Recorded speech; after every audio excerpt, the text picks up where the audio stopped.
Good evening and welcome to Politics Nation. Tonight's lead, this week in the spirit of unity, I made a moral appeal to the White House to consider the homeless and the incarcerated amid the COVID-19 crisis. To my surprise, President Donald Trump called me to discuss it.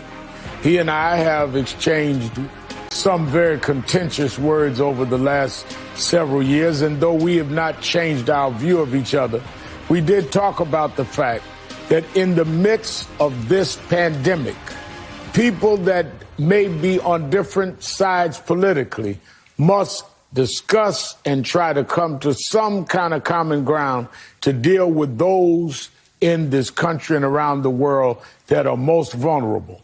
I wanted to raise the point of those that are homeless and those that are incarcerated. They must be part of the equation because it is a moral issue. It is a humanitarian issue.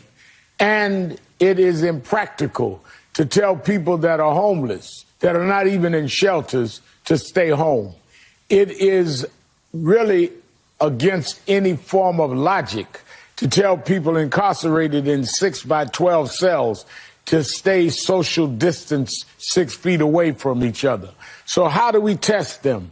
And how do we make sure that they are not, in fact, infecting others? How do we deal with the fact that most people in jail have been convicted of nothing and therefore would be dealing with possible life sentences if they get the coronavirus while they're waiting trial, acquitted, go home, and they have been infected, and the worst could happen? He said he would consider it, made no promises, but the fact we talked helped put it on the national radar.